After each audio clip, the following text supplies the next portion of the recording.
Peregrino caminha pelas ruas e na simplicidade tua a multidão te esquece,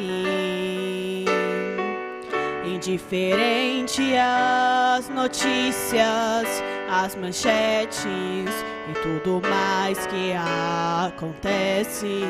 Somente o céu te interessa. Há nelas o que está além da dimensão do tempo, matéria em perfeição. E não te importa o que será daqui a alguns anos, pois em teus planos só o que conta é a redenção. E com as coisas de teu Pai, comprometido em teu peito, escondidas vão as mais ricas promessas. Pois para filho de adoção te deu predestinação. Jamais subiu ao coração do homem o que te espera. Pois para filho de adoção te deu predestinação. Jamais subiu ao coração do homem o que te espera.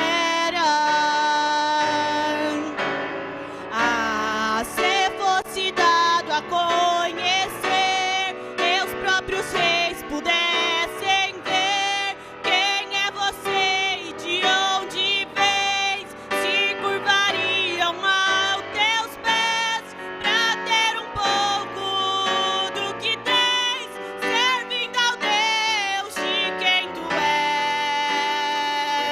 és, e trocariam seus palácios, toda glória e majestade, para viver como você, a um passo da eternidade.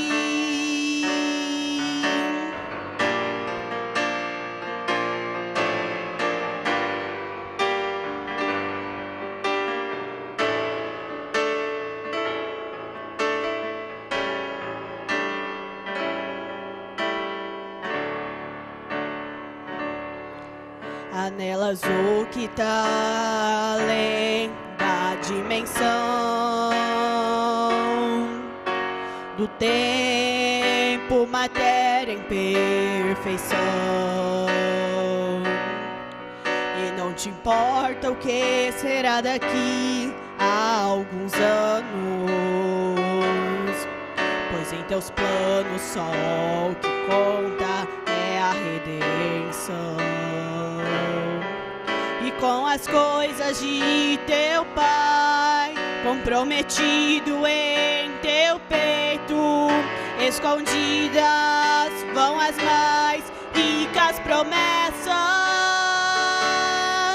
Pois para filho de adoção te deu predestinação. Jamais subiu ao coração do homem o que te espera.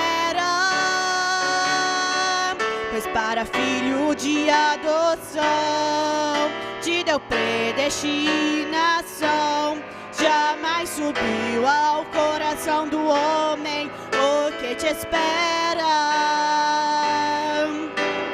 Ah, se fosse dado a conhecer, meus próprios reis pudessem ver quem é você e de onde vens, se curvariam aos teus pés pra ter um pouco do que tens, servindo ao Deus de quem tu és, e trocariam seus palácios, toda glória e majestade, para viver como você, a um passo da eternidade.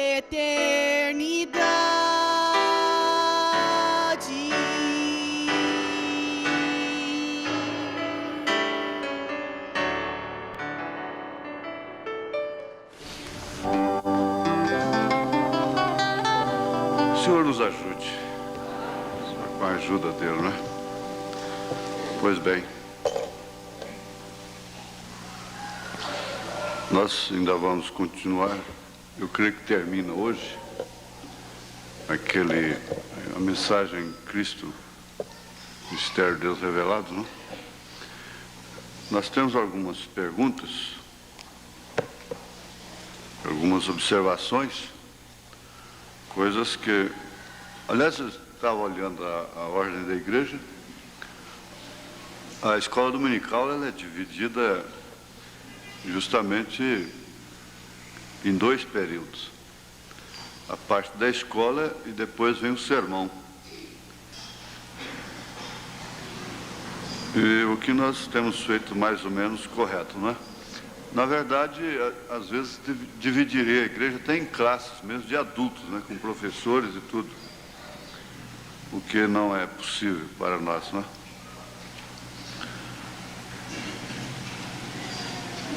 Vamos fazer aqui, deixa eu ver, para pôr em ordem, porque as coisas me chegam por último. Sim, as crianças que chegam, que ficam sentadas lá atrás, eu não sei se isso é um método dos pais, mas às vezes pode ser que alguns pais, mesmo crianças, não saibam que a escola é delas, devem vir para a frente. E às vezes há mães e pais que, por causa do comportamento dos filhos, qualquer coisa assim, faz com questão que eles se assentem lá atrás. Mas aí já deve ser o contrário. Fazer com que eles se assentem aqui na frente e ficarem de olho neles. Olha, você vai se assentar lá e eu estou te vendo. O certo seria isso, porque na verdade tem muita... A irmã Marícia observou e eu estava olhando, é mesmo. Tem muita criancinha que fica lá atrás, enquanto os adultos já estão tomando conta das crianças, as crianças ficando lá para trás, não é?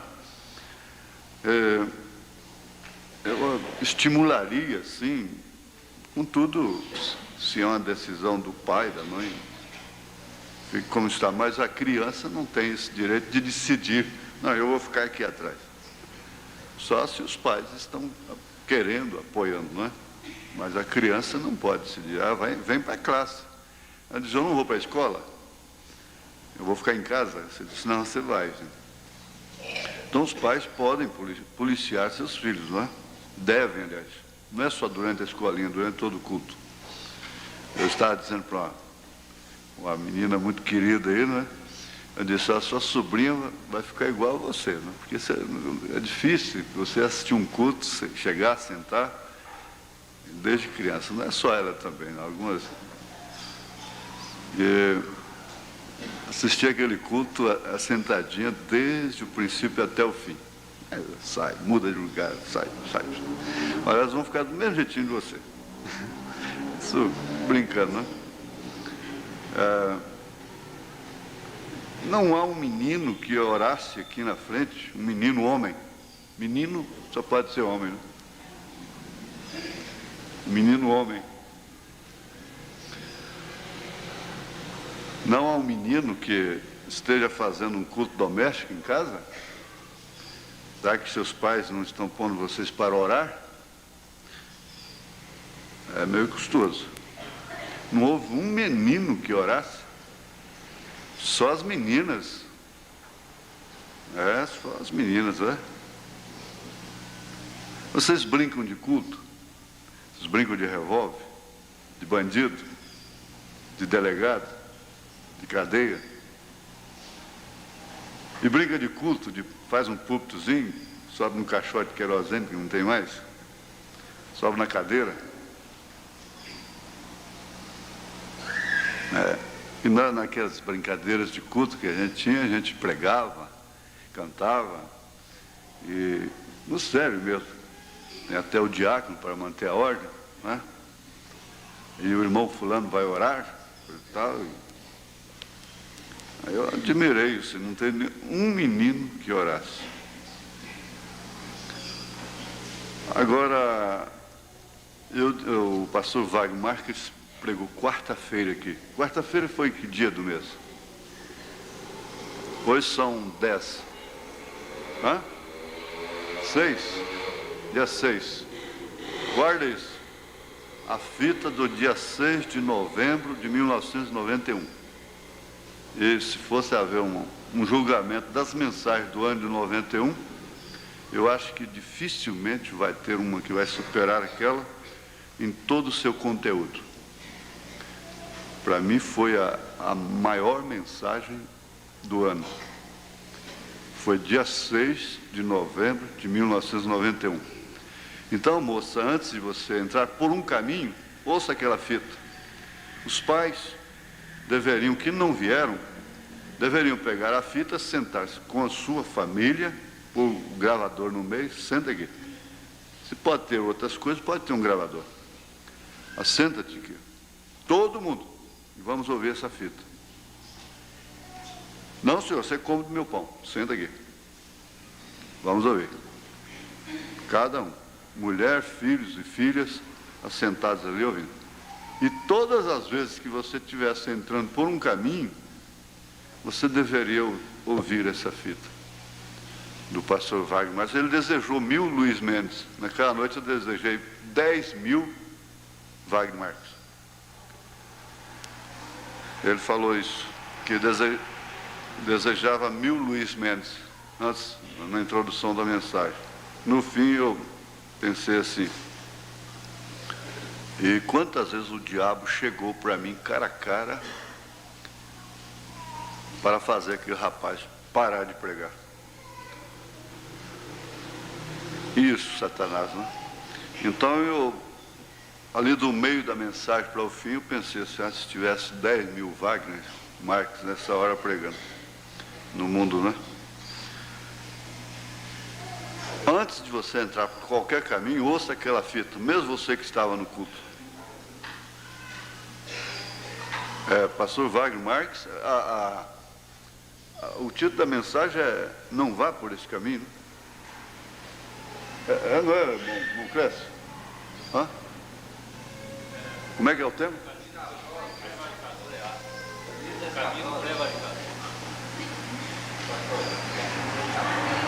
Os caminhos escrabosos. O caminho do pecador é áspero. Mas o tema mesmo, para mim, não vá por este caminho. Eu achei mais adequado e mais fácil de guardar e mais sugestivo. Não vá por este caminho. E quando você estiver entrando por um caminho, ou tomar uma decisão na sua vida, ouça aquela fita primeiro. Eu acho que esse tempo aqui é muito bem aproveitado. Gostaria de saber o que é a marca da besta. Bom, isso aí dá um assunto para muito longo. Em síntese, em outras palavras, marca do poder. A besta quer dizer poder. Quando você diz besta, você não está xingando aquele sistema, aquele homem. Não é um termo pejorativo. Pelo contrário, se explicar isso para o mundo acha bom. Quer dizer, é poder, é força, é poder. Essa besta quer dizer força, poder. Então a marca do poder. Como a igreja de Jesus tem um fundamento, que é a doutrina dos apóstolos e dos profetas, a marca da besta tem um fundamento, é a doutrina das 3 pessoas distintas. É a doutrina das 3 pessoas distintas. Ela culmina no ecumenismo. E aí então quem não fizer parte do ecumenismo não vai poder comprar nem vender. Essa bobageira que eles inventam, principalmente pentecostal, é bom para isso. Quando saiu o CPF, eles disseram, isso aqui é o número a marca da besta. O que é mesmo, eles ficam com ela na testa e não sabem. Né? Em nome do Pai, do Filho e do Espírito Santo.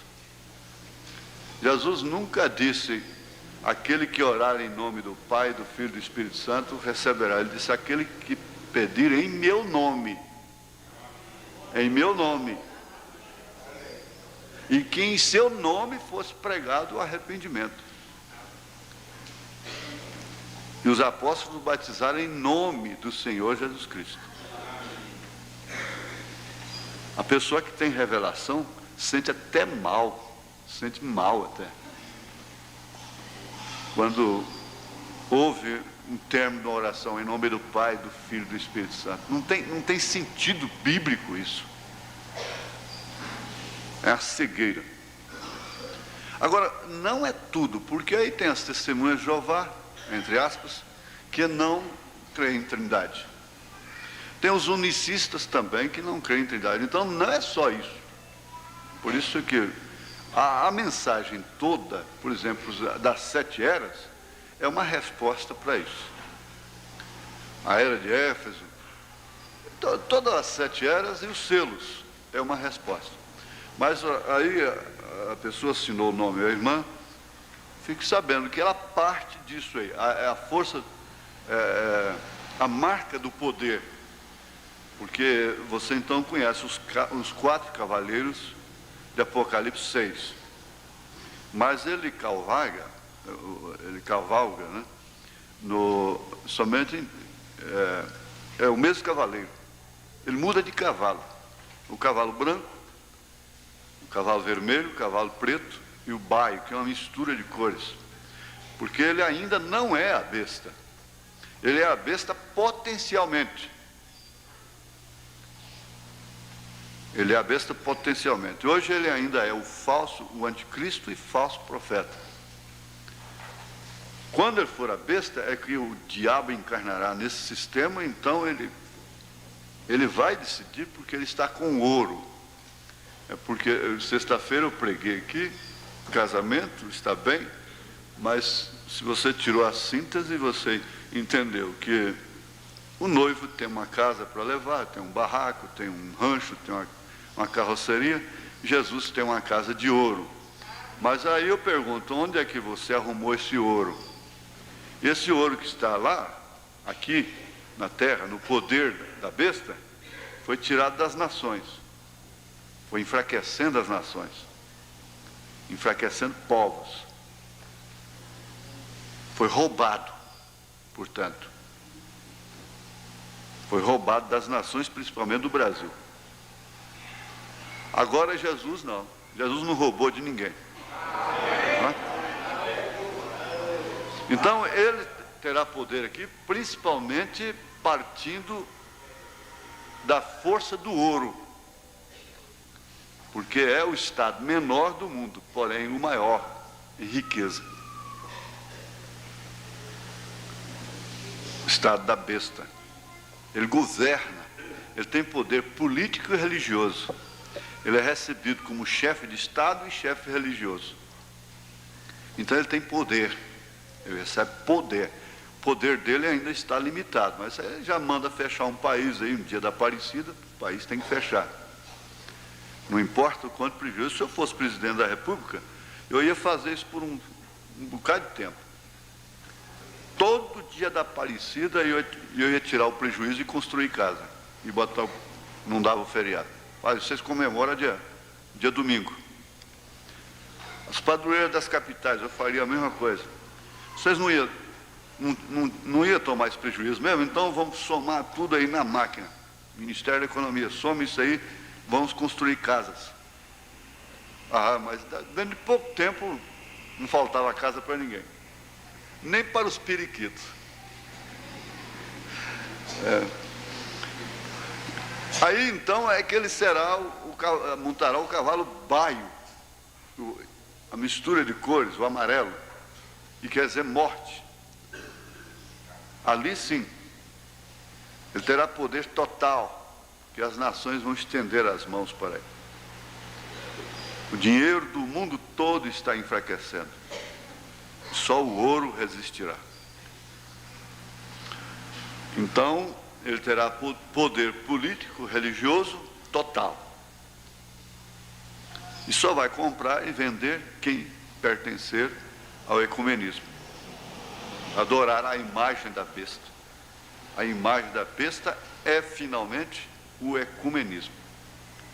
O ecumenismo é a união das igrejas. Fale sobre diferença de idade para casamento. Isso aqui é muito perigoso. É muito perigoso, mas, gente, se uma coisa a gente não pode falar aqui, então tem alguma coisa errada, não é? Se você tem um problema e ele não pode ser dito aqui, que você se arrasa, acaba, então você não deve ter aquele problema, não é? Olha, eu sei perfeitamente. É uma coisa lógica, natural. A própria natureza ensina que sempre o homem deve ser mais velho do que a mulher. O homem deve ser mais velho do que a mulher. Isso é uma coisa de senso comum, não é doutrina. Isso é uma maneira de ser da própria natureza. É bom que você pega o costume oriental e você vai ver que era assim. Nunca a mulher era mais nova, mais velha do que o homem sempre mais velho do que a mulher. E analisando, o bom que fosse até 2 setes sobre o homem, acima da mulher. Principalmente se tratando do período, do mundo que não tem a poligamia. Que o homem possa ter mais de uma mulher oficialmente. Entre linhas, os adultos entendem, porque ela chega a uma idade que ela não vai corresponder. E o homem, quando chega aos 40, ele é dotado de um comportamento absurdo. Ele chega até ao absurdo. Então, ora, escola abrange a nossa vida aqui, a felicidade no futuro, porque no presente a pessoa não quer encarar isso. E ele está disposto, porque ele está olhando a fragrância do momento. Do momento, porque dentro dessa faixa de 20, da segunda década da mulher, da terceira década, até certo ponto, a sua fragrância é a mesma. Então, não faz diferença. Mas quando ela ultrapassa uma certa idade, 5 anos, 2 anos, faz uma diferença tremenda. Isso é como o nascer do sol. Quer dizer, você já vai casar com... vamos supor, você é o sol que está ao meio-dia.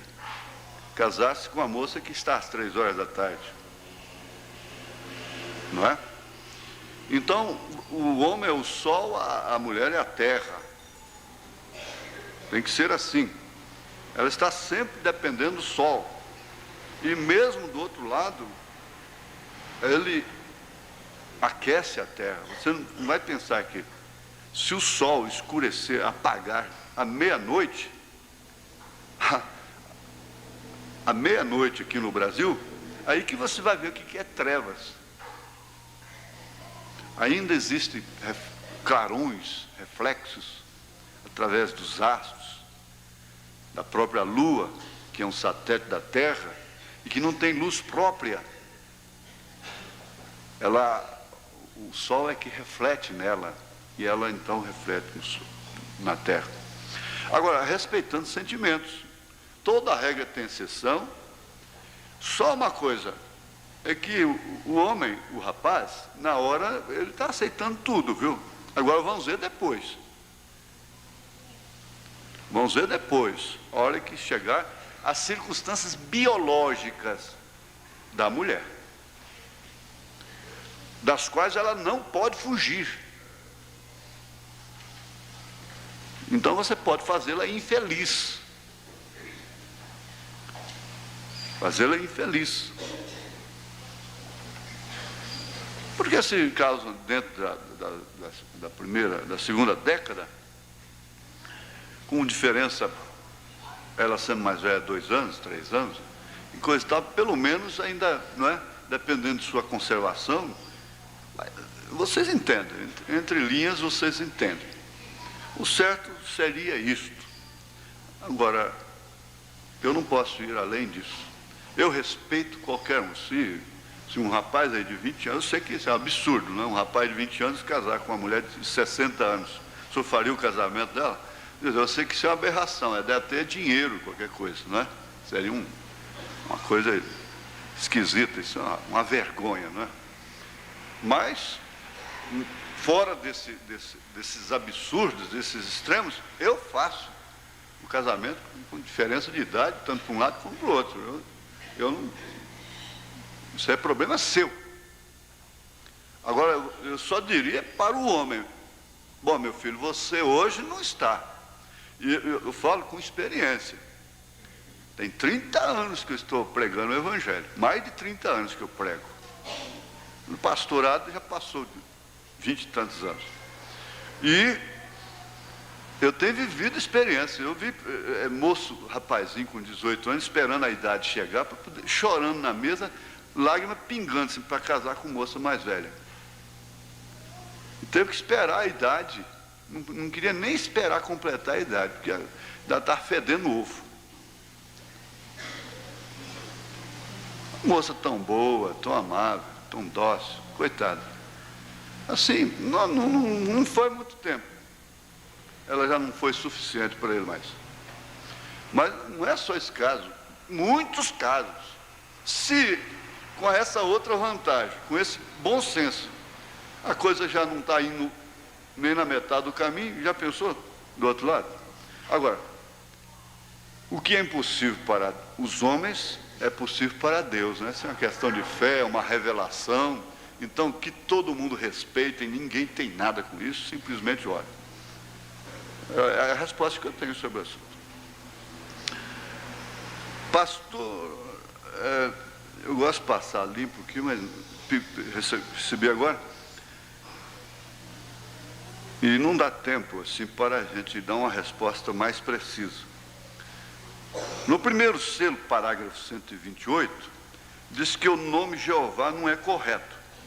Mas está escrito na Bíblia. Este nome certo, é certo ou é errado? O irmão assinou o nome dele. Muito bem. Vamos aqui, ligeiramente. É uma boa pergunta. Todas elas foram muito boas.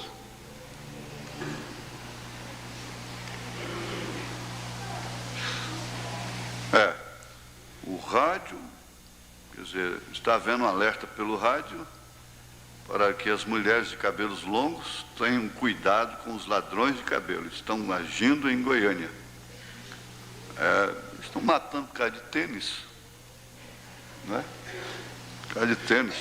E agora cabelo criou um valor tremendo. Um cabelo bonito aí, longo, está custando uma nota. Diz que no ônibus eles, quando a pessoa menos espera, chega do outro lado, já deve... Isso é serviço de Geraldinho, né?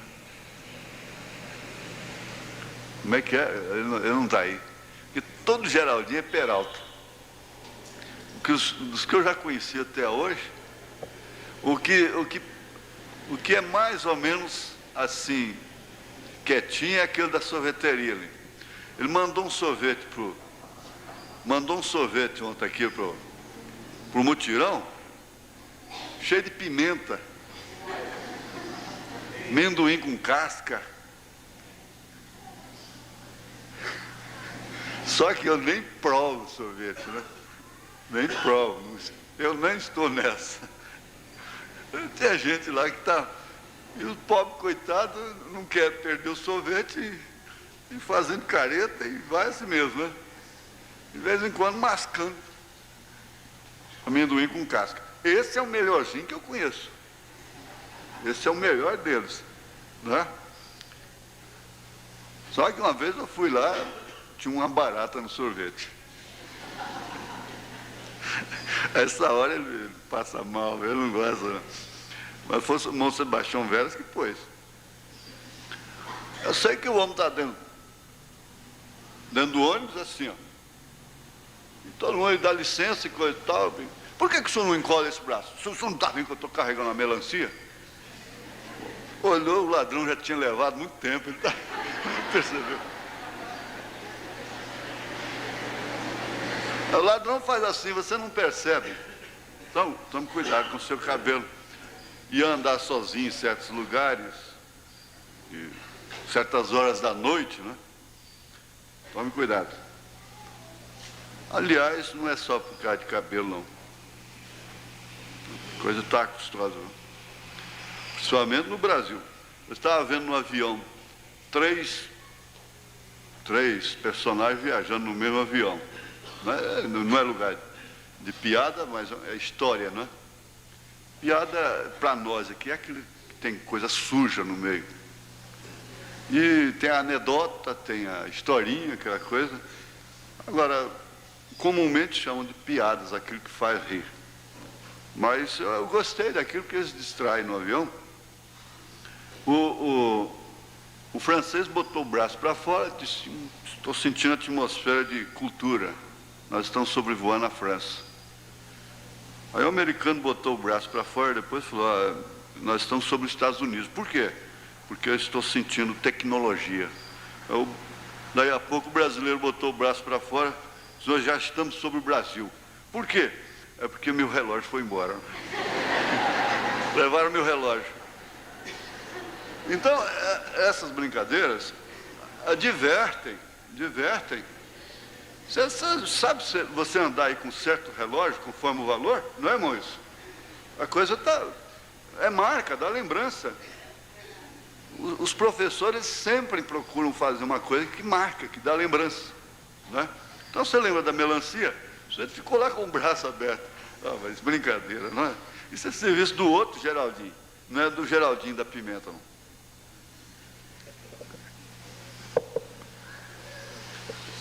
Então vamos ver aqui. Sabe você que o nome Jeová não é correto? Qualquer um sabe que isso é verdade.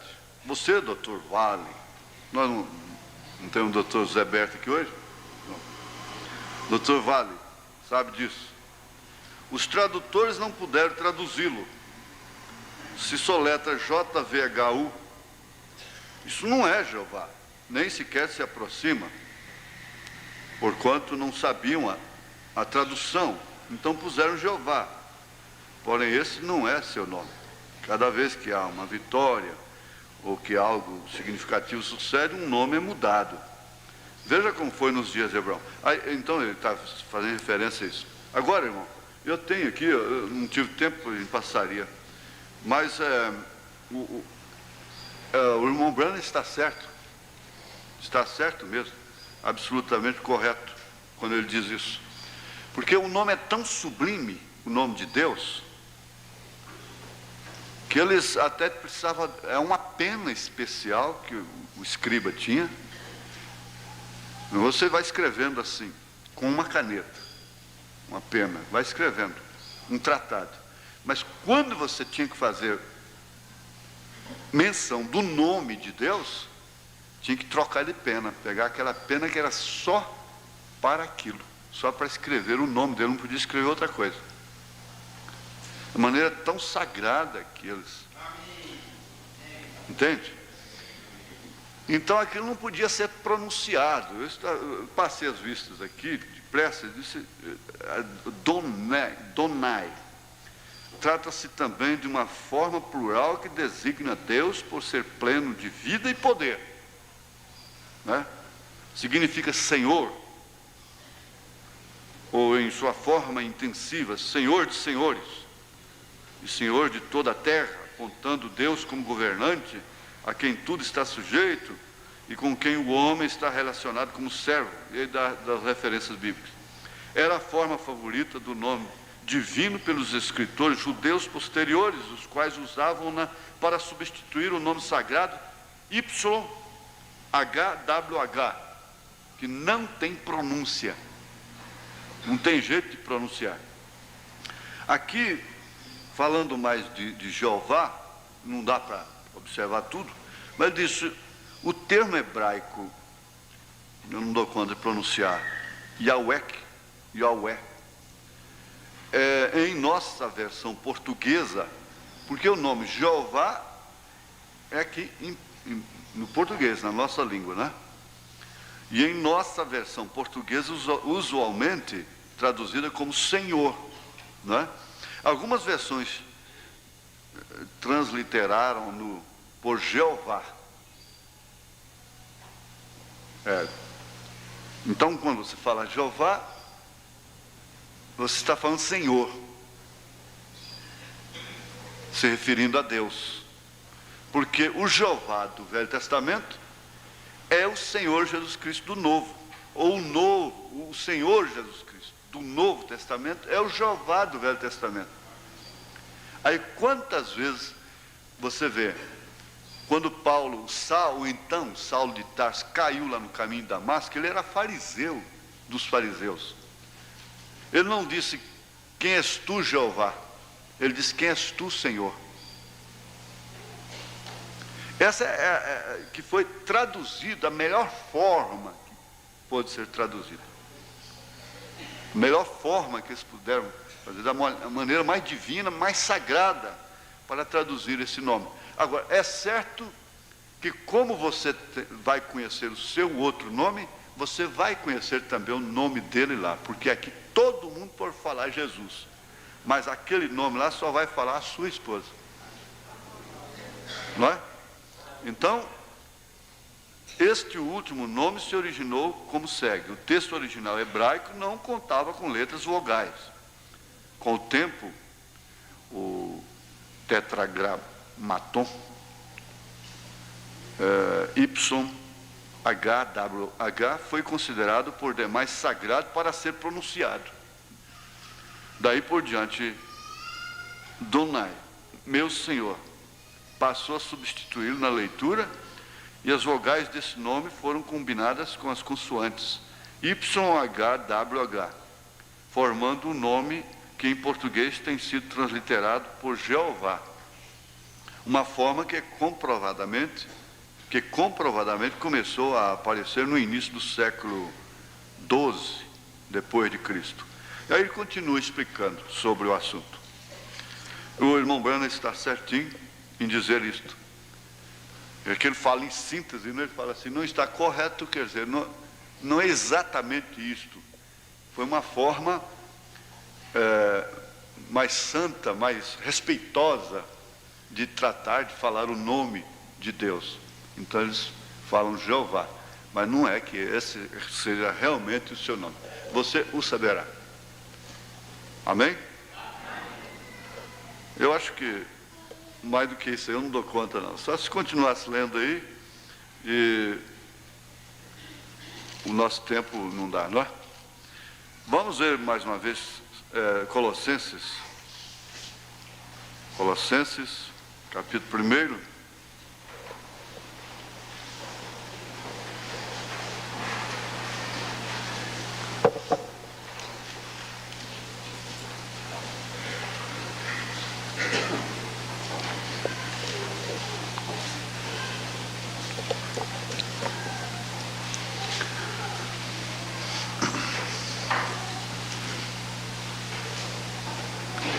Regozijo-me agora no que padeço, verso 24, por vós e na minha carne cumpro o resto das aflições de Cristo, pelo seu corpo, que é a igreja, da qual eu estou feito ministro, segundo a dispensação de Deus, que me foi concedida para convosco, para cumprir a palavra de Deus, o mistério que esteve oculto desde todos os séculos, em todas as gerações, e que agora foi manifesto aos seus santos, aos quais Deus quis fazer conhecer quais são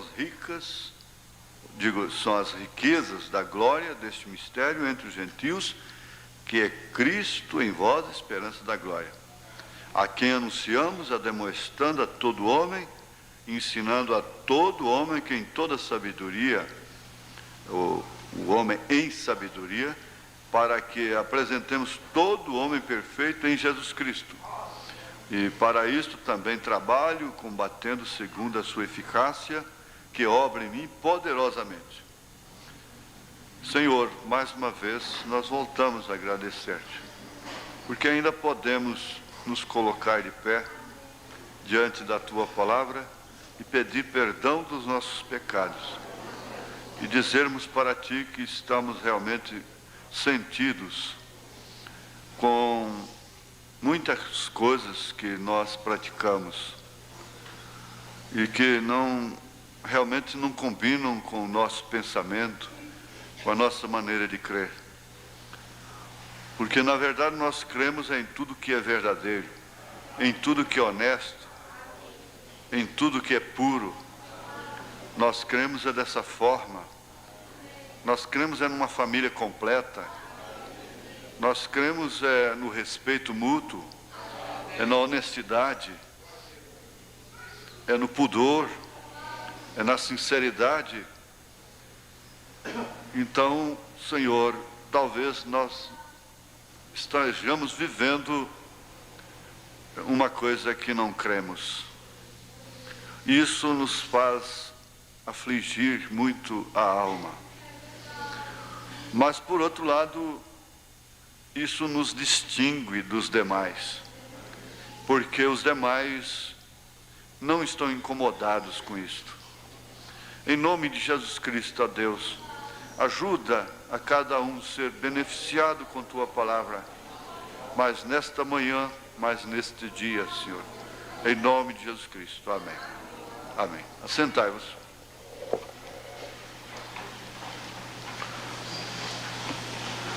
Pois bem, eu achei muito proveitoso a maneira que, muito proveitosa, né? A maneira que nós estamos discorrendo, estudando essa mensagem, Cristo é o mistério de Deus revelado. Isso não dispensa a leitura da mensagem e ficar a fita gravada. Mas como nós já tínhamos entregue esta mensagem, então nós resolvemos fazer dessa forma. A última lição foi que a noiva não cairá. Aí começou no parágrafo 184 esse assunto. Mas vai além. Ela não cairá e não é propriamente pelo seu bom comportamento. Ora, é claro, perfeitamente claro, que o irmão Branham elogiou o comportamento da mocidade, dos pastores, das irmãs que se hospedavam, que iam comer em determinado lugar e depois o dono daquele restaurante veio agradecer ao irmão Branham e elogiar o comportamento do povo da igreja dele. Então você sabe, você sai por aí numa viagem e hospeda em grupo, a tendência é ceder em brincadeira. Eu fico olhando as moças, quando elas estão em grupo, elas se excedem em brincadeiras, o que muito as expõe. As moças ficam muito expostas quando elas saem na rua, num restaurante, em hotéis, brincando assim diante dos incrédulos, não é? Brincadeiras assim, rindo demais e aquela coiseira toda. Então, no hotel, por exemplo, tem a hora. 22 horas tem que haver silêncio. E às vezes já houve caso do dono do hotel reclamar em encontro aqui, dizer, desse jeito eu não posso receber vocês mais, porque eu tenho hóspedes aqui que são fregueses, são viajantes, e chegam cansados e querem dormir e vocês não deixam. Então essas coisas a gente aprende em casa, né? Educação de berço. Mas a igreja é um berço. Você se assenta num restaurante, está certo que você forma a atmosfera da mesa, tudo bem, você não tem brincadeiras com garçom, etc. Sabe, o homem, sem você brincar, ele já atreve, quanto mais você brincando. Um homem, na hora de negócios, de balcão e coisas assim,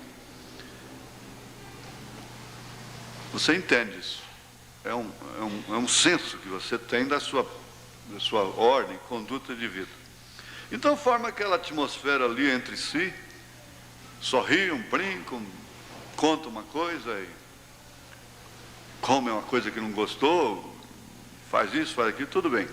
Mas na hora de sair, devem sair comportados. Não deve sair dando gargalhadas e rindo. Ali os clientes estão vendo, os garçons mesmo. Então, ali então você sai da maneira comportada. Você entende que há o recinto que mais é seu. Você está mais velado, mais velada. Ele é mais...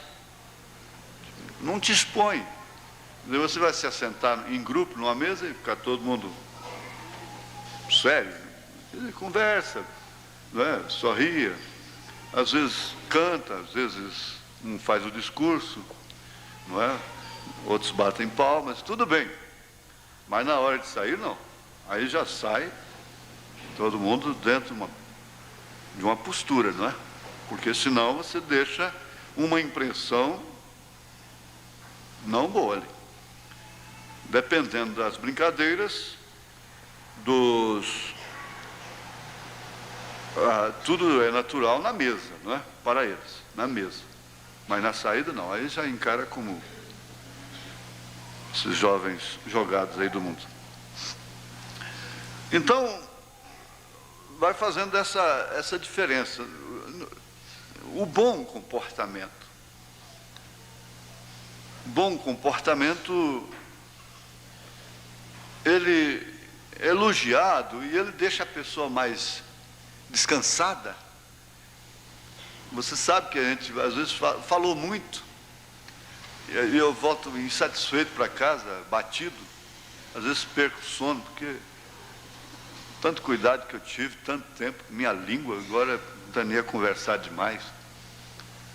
E faz assim. Então você faz uma autocrítica sem dar lugar a complexo de inferioridade, aquela coisa de entrar num casco, sair de um extremo, cair no outro, bobageira, essas coisas assim.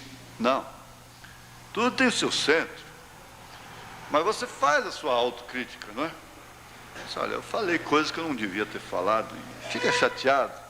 Quantas vezes o pregador, eu tenho ido insatisfeito com a mensagem, com a pregação, por causa às vezes de uma frase, por causa às vezes de uma palavra, a gente fica chateado, fica aborrecido, às vezes até chora depois, não é? Sofre muito quem ensina, sofre muito quem prega, sofre muito. Então, tá bem, vamos ter... O bom comportamento não está fechado dentro de um casco de tartaruga, bem entendido. A pessoa introvertida, que se fecha dentro de si mesma, ela contrai doenças nervosas, gastrites e coisas assim, envelhece antes do tempo e se desgasta muito e não prospera muito na fé. Você pode adquirir um semblante espontâneo, uma vida espontânea, alegre, feliz, derramar felicidade, provocar atmosfera de alegria, sem, contudo, se desgastar, não é? Vocês entendem como que é. E que seria esse... Porque o profeta diz aqui, no 187, ela não pode basear-se em um bom comportamento. É claro, levando para o setor espiritual, ele já disse tudo. Ele já disse tudo. A noiva não cairá, não é porque ela tem um bom comportamento. Vamos todos olhar para ali, primeiro, depois, aí nós continuamos. Quem mais quer olhar? Pode olhar. Depois a gente continua. Isso. Então, vamos ver aqui. No fator espiritual, existem espíritos religiosos que, sem dúvida alguma, a base, o fundamento deles para a salvação é bom comportamento, é vestir-se bem, bem assim, no sentido de pudor, não é? Vestidos compridos, o que está bem, tudo certo. Agora, eles baseiam estritamente no exterior. É um instrumento básico do fariseu. Porque, na verdade, o fariseu estava certo. Ele não tinha. Vocês precisam guardar isso. Os fariseus, os sacerdotes, os sumos sacerdotes, não aspiravam o céu. Eu quero pregar sobre isso. Eles não aspiravam o céu. Eles aspiravam um cumprimento da lei. Eles primavam pelo cumprimento da lei. Porque, na verdade, eles tinham medo. Eles temiam. E por isso eles tinham que ter vidas, não é? Intangíveis, irrepreensíveis, intocáveis. Porque eles tinham que executar. Então eles eram policiais da lei. Eles estavam sempre vigiando para apedrejar, para matar, para executar. O caso de Maria Madalena mostrou isso. Aí então Jesus chegou e mostrou que não era o bom comportamento deles, o bom comportamento social deles, que os isentava de pecado.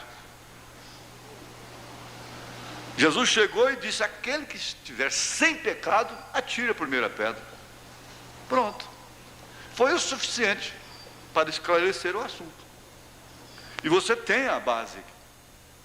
Porque o profeta disse: ela não pode basear-se em bom comportamento. Ter bom comportamento, tudo bem, correto, está certo. Mas ela não baseia a sua salvação, o seu rapto, em bom comportamento.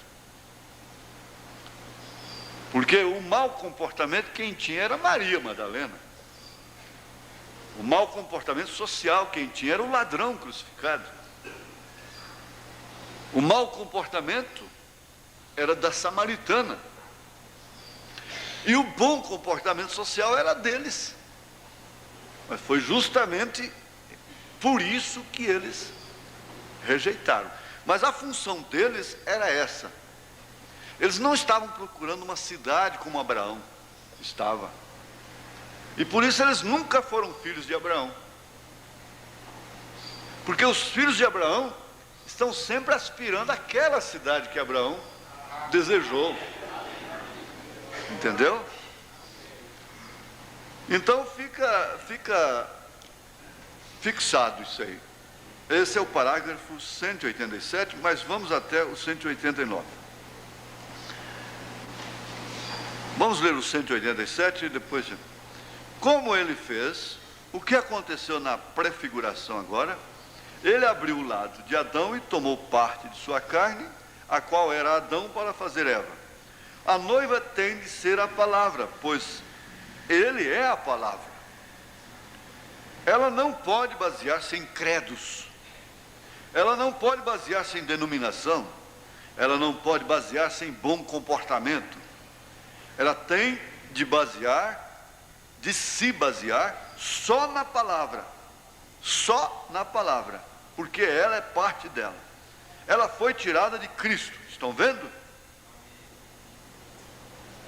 E para estar seguro disto, e de todo o rapto agora, Lutero foi uma parte, Wesley foi uma parte, os profetas foram uma parte. Se eles são, não são uma parte. Bem, na revelação que eles estavam formando, o corpo, pés, dedos, braços e assim por diante até a cabeça, na qual chegaremos dentro de alguns minutos. Veja, isso faz o rapto inteiro. É o corpo da palavra, o qual é Cristo, amém. Fora disso está perdido. Eu não me importo quão bom você seja, ou qual seja o seu parentesco, ou qual seja o seu companheirismo, ou qual seja a sua organização, você está perdido, exceto que esta palavra esteja em você. Agora, esta palavra está em nós exclusivamente pela fé que temos nela. Você crê em toda ela, nela toda, na palavra. Se você não pode ser o que você deveria ser, mas você crê que você deveria ser aquilo que ela diz. Você crê em tudo que é verdadeiro, em tudo que é honesto, em tudo que é puro. Você crê no casamento de acordo com a palavra. Você crê na família de acordo com a palavra. Você crê que deve amar o próximo como a si mesmo, e que você não deve maldizer de ninguém. Você crê em tudo que é correto, em tudo que é verdadeiro, porque isso é a palavra. Eu creio na cura do câncer, muito embora eu não dou conta de realizar a cura de câncer. Eu creio que o paralítico pode andar, isso é a palavra, muito embora eu não possa fazer um paralítico andar. Eu creio na ressurreição do morto, muito embora eu não ressuscite o morto. Então, esse é o penhor da segunda vinda de Cristo. É o que realmente caracteriza o cristão, é a sua fé.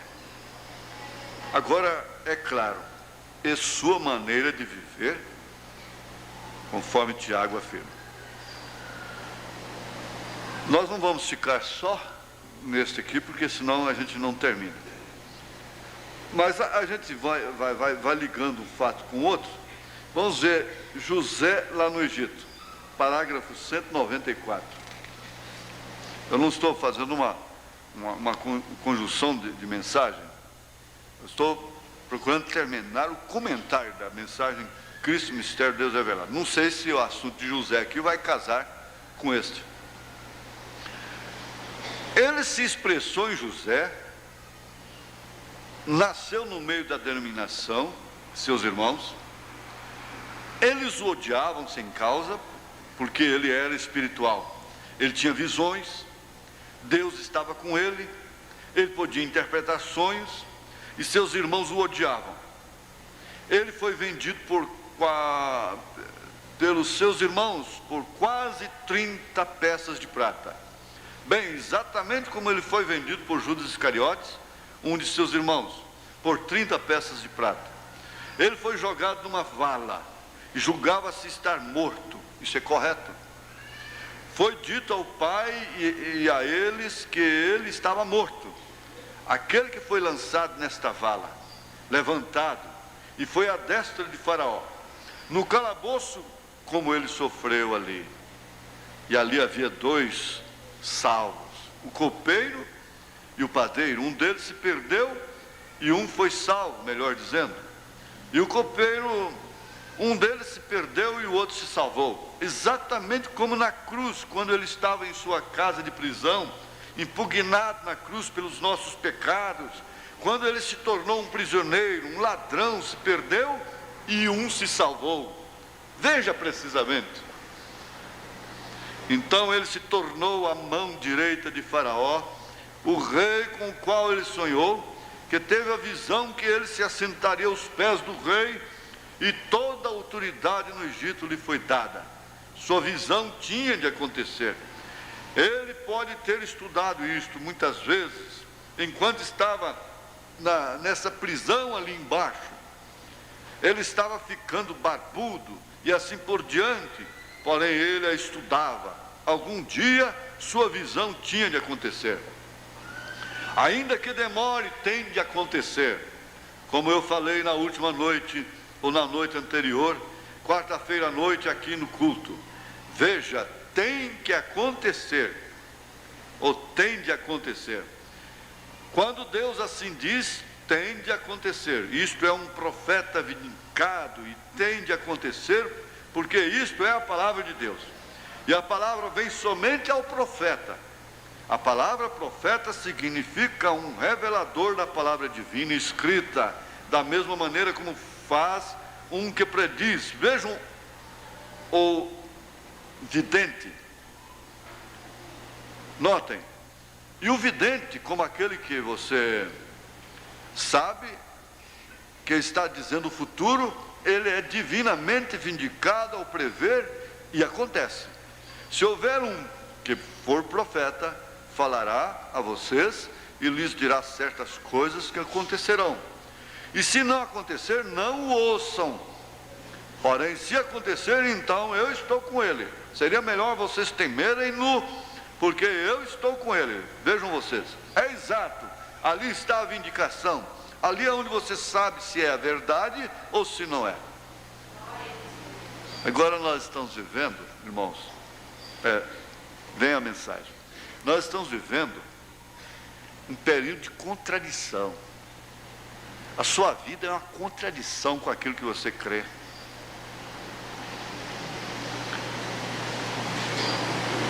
Nós estamos vivendo um período de contradição no mundo todo. Os pastores, ao pé da letra, ninguém pode ser pastor mais. Ao pé da letra, ninguém pode ser diácono mais. Ao pé da letra, quem é senhor de sua casa? E assim você vai analisando os fatores gerais da vida, todos eles, até chegar nas profecias do irmão Branham. E agora parece que a noiva está sofrendo um grande desafio. Aí você tem que lembrar de Maria, porque o profeta para a noiva é como aquele anjo que veio para Maria e disse: o Espírito Santo te cobrirá, e você conceberá e dará à luz um filho. E deu a profecia para ela, e se foi, ele não voltou mais não, ele não teve que retornar para ela, ele não teve que cruzar o caminho dela de novo, ele foi embora e não voltou mais, só que ela guardou no coração. Agora, um fato, a mensagem dele para ela, tem uma ênfase muito grande para a lógica, para o raciocínio, para a razão. Ele se assentará no trono de Davi. Ora, isso está relacionado com o reino dele na terra. E ninguém mais esperava, porque ninguém mais podia esperar uma coisa de Deus como judeu, senão um que viesse realmente restaurar o reino de Davi, se assentar no trono de Davi. Então a mensagem, qual é a coisa mais agradável, mais oportuna, mais doce nesta hora para quem é filho de Deus, para quem é eleito? É a mensagem do rapto, é o arrebatamento. Se tem dia que a gente falta chamar a morte, dizer assim: vem, doce morte. Tem dia que a gente fica com inveja. Algum tempo você ficar com medo de ver uma pessoa dentro de um caixão, mas chega o tempo que você fica com inveja de quem está dentro do caixão. Chega esse tempo, você pensa que não, mas chega. Agora, essa mensagem do arrebatamento é a coisa que mais nós estamos precisando, é a coisa que vem mais de encontro com a nossa necessidade, porque sabemos que para o mundo não há solução, estar com Cristo é muito melhor. Assim também era a mensagem do anjo para Maria. Você precisa guardar isso, hein? Precisa guardar isso, porque isso vai te servir uma hora.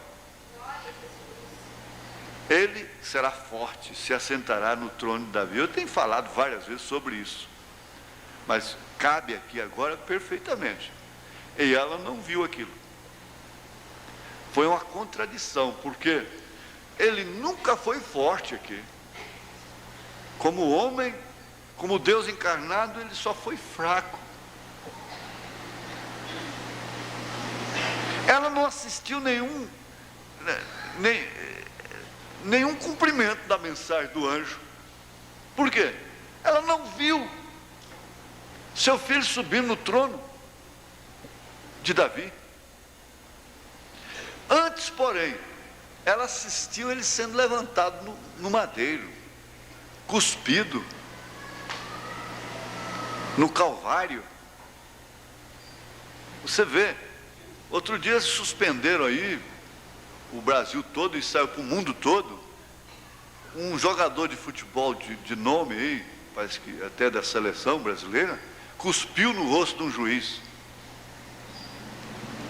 E aquele juiz foi promovido com a cuspida para ser juiz da FIFA internacional por causa do comportamento que ele teve, o controle. Ele não revidou, ele agiu exclusivamente pela súmula, pela lei. Mas escuta aqui, se um pecador cospe no rosto de outro pecador, merece uma sentença? E quem cuspiu no rosto de Jesus Cristo? Cuspir. Agora Maria assistindo tudo aquilo. E sabe de uma coisa? Ela não fracassou. Ela não fracassou na sua fé. Prova tanto que ela viu seu filho ser sepultado. Ele foi sepultado, derrotado, morreu lá, perdeu, ficou só o couro e o osso. Foi sepultado, ficou a coisa mais feia, mais horrorosa. E daí ela estava lá no cenáculo esperando a promessa dele. A razão te diria, sabe o quê? Olha, se eu criei na primeira promessa, não deu nada, por que eu vou para a segunda? A promessa veio que ele seria forte. Eu entreguei minha vida, me dispus, cumpre em mim segundo a tua palavra. E há pessoas que ficam revoltadas com Deus depois. Perdi meu tempo, perdi minha mocidade, lá naquela igreja. E há pessoas que ficam revoltadas com o profeta depois, quando cai, e começam a lamentar o tempo perdido. Mas ela não. E eu vou falar para vocês, para os estudiosos, curiosos, inimigos, a mensagem do irmão Branham é uma contradição. O profeta está em contradição, porque o comunismo acabou.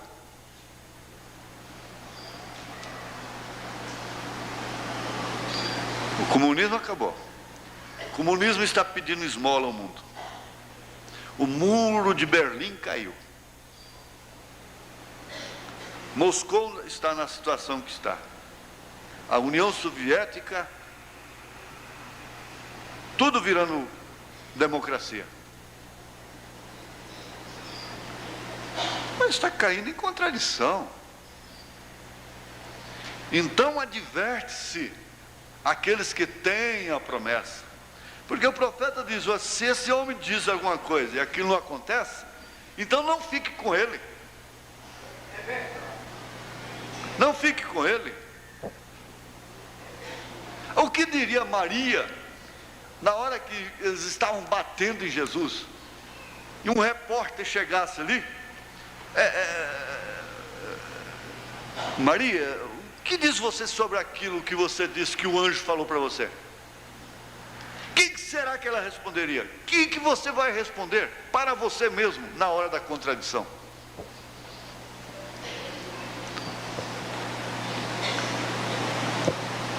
Nós estamos vivendo uma contradição.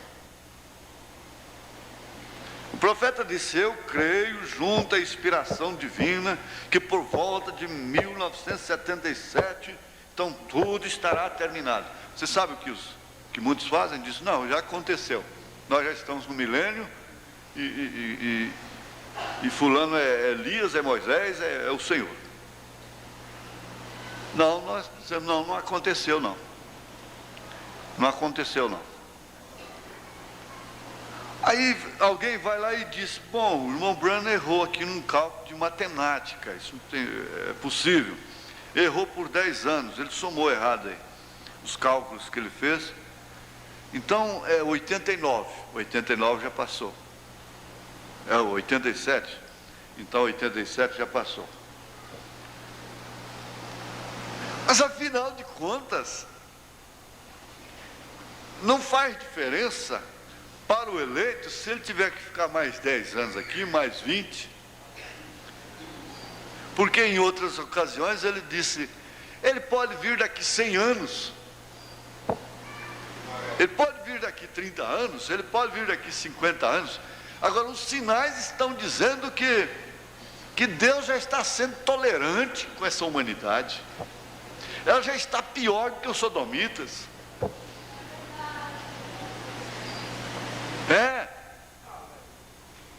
Então é uma contradição que Maria viveu sem se abalar. Porque eu diria, que diferença faz se eu morro antes do rapto, o rapto não vem? Eu morro com aquela fé. Você quer saber uma coisa? Você morre com a fé que Jesus Cristo cura.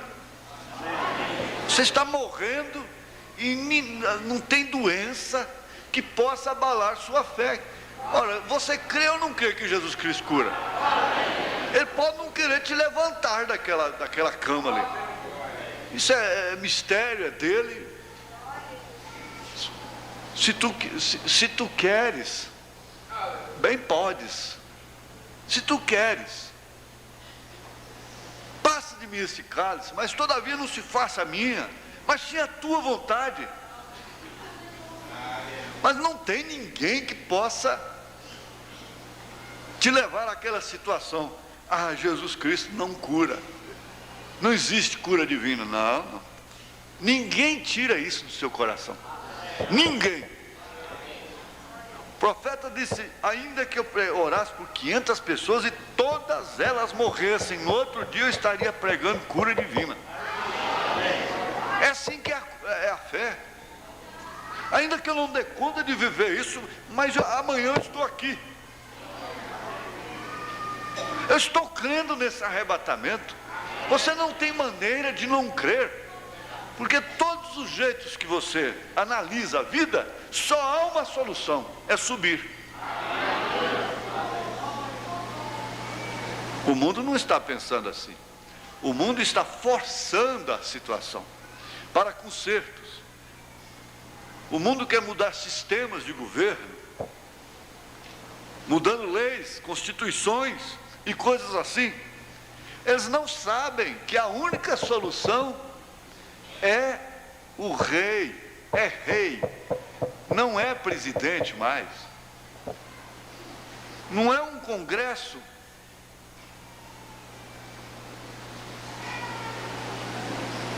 não, é um rei, e esse rei se chama Senhor Jesus Cristo. Então que diferença faz? Que diferença faz? Se ele não veio em 77, se ele não veio em 87, se ele não veio em 97, se ele não veio em 2007, tem uma coisa, se ele não vem, eu vou. Você tem que pensar assim, vai chegar a hora de você dizer, bom, você não veio, eu vou. A irmã Inês disse para ele, você não veio, eu vou. A mãe do irmão Contran, irmã Cecília, disse, o senhor não veio enquanto eu estava aqui, então eu vou te encontrar.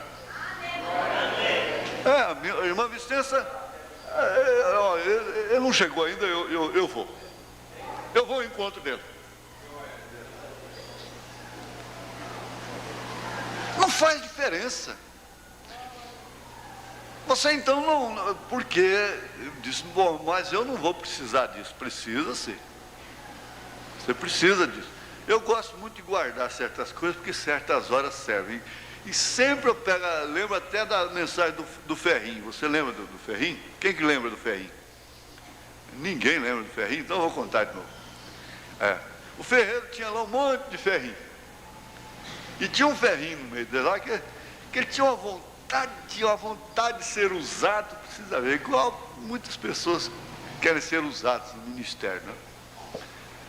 Mas eu disse, tá bem, se a pessoa tem vontade de aperfeiçoar, usar o seu dom, tudo bem, mas quando não tem dom, não tem responsabilidade com aquilo não. E o ferrinho está lá, misturado com os outros. O ferreiro ia, pegava nele, olhava e falava, agora é minha vez. Jogava para lá. Ficou muito tempo lá. Ele mexia, de vez em quando pegava nele. Ele sofreu um avivamento pentecostal. Falava, agora eu vou. Mas não adianta, não chegou a hora dele. Na hora certa você vai. Passa tempo, passa anos, ele já está enferrujado. Não caso mesmo mais não. Não vou mais não. Está lá enferrujado, tristinho. Lá vem o ferreiro. Passa a mão para lá, joga para cá, joga para lá, joga para cá. Pegou nele. Ele diz, agora dessa vez eu vou. Jogou para lá de novo. Mais uma vez, como diz o reverendo Tipo, outra vez, jogou para lá. Mas um certo dia encostou um caminhão lá e estava faltando um parafuso na chapa da longarina, lá não sei como é que é. Aí ele falou para ele, escuta, você faz um parafuso para mim, que cabe aqui. Ele foi lá, examinou, e está examinando os ferrinhos, pegou o ferrinho, jogou o ferrinho para lá, todo mundo pegou outros, por fim pegou o ferrinho, é esse aqui. Aí ele ficou alegrinho, né? Falou em língua estranha, e coitado, ficou satisfeito. Meu irmão, ele falou, agora sim, agora ele veio, ele me tomou, agora eu vou ser usado. Mas aí ele não sabia do negócio. Ele levou ele, botou ele lá num carvão. Senhor, num carvão lá, e estava morninho, quentinho. Ele falou, mas que coisa boa, mas aqui está bom mesmo. Ali que ele falou língua, ali que ele. Mas está bom, lá estava frio, não é? Mas aqui está bom, mas acontece que a coisa foi esquentando. E ele foi tocando fole. E o carvão foi virando brasa, e daqui a pouco ele disse, meu senhor, o que foi? E está aqui gritando, eu não sabia que era assim, e não está aguentando, virou brasa. O ferrinho virou brasa, ficou aquele pedaço de coisa vermelha, pura brasa. Aí, até que o homem veio lá com a pinça e um negócio lá e pegou aquilo. Graças a Deus. Agora passou. Foi para a bigorna. Marreta nele. E ele, eu não quero ser usado mais não. Agora não tem jeito mais. Agora você tem que ser usado mesmo. Você não queria? Você não quer ir para o céu? Você não quer viajar? Você não quer ir embora? Agora não tem jeito não, meu filho. Voltar para trás não tem jeito. O jeito que tem é você ir. É com fogo, é com pancada, seja o que for. Tem que ir mesmo. Aleluia. Glória a Deus. Meteu a marreta. Depois foi lá, enfiou na água, batizou ele. Aí ele ficou alegre, ferveu, policial borboleta. Tudo bem. Agora estou descansado. Agora estou aqui, né? Está tudo bem agora, estou descansado, graças a Deus. Terminou? Vem cá. Foi na morsa lá e apertou. Apertou. Eu disse, mas meu Deus, eu pensei que tinha acabado. Você não quer ir? Mas o que vai acontecer agora? Vem lá, mete a ferramenta lá, uma ferramenta, como é que chama aquilo que faz rosca? A tarraxa. Mas começou a arrancar lasca. E ele está que grita, tirando coisas dele, tirando pedaços dele. Ah, meu Deus. Aí, a hora que terminou de fazer a rosca, o Tolete diz, agora está tudo bem, agora está certo. Graças a Deus, passei por tudo. Aí o ferreiro veio de lá, foi lá, experimentou, diz, tem que serrar um pedaço. Tem que tirar um pedaço. Aí lá, põe lá e mete a cegueta, e corta um pedaço. Aí acerta a rosca de novo, sofrendo tudo isso. Foi lá, disse, agora aqui tá bom. Aí veio o casamento. Pôs a porca nele e vai apertar. Apertou para não sair mais nunca. Não ter divórcio mesmo, né? Apertou. Isso pintou, aí saiu viajando, né? Aí foi embora. Aí você vai embora. Você quer ser usado? Aleluia. Mas a contradição é isso. A contradição, diz o próprio irmão Branham, Deus permite isso para ver o que há em seu coração. Mesmo nos Salmos está escrito isso. Na Bíblia está escrito. Lá em Crônicas está escrito. Que Deus permitiu aquele rei passar por aquilo para ver o que havia no seu coração. Vamos ficar de pé. Pastor Elias termina.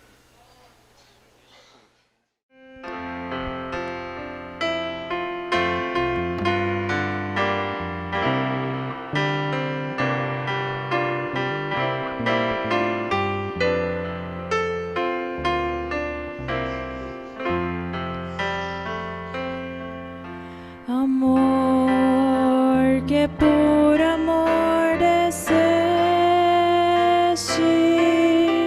amor que por amor morreste, oh quanta dor não padeceste, minha alma vieste resgatar e meu amor ganhar. Amor que com amor seguias a mim, que sem amor tu vias, oh quanto amor por mim sentias. Eterno Deus, Senhor Jesus, sofrendo sobre a cruz.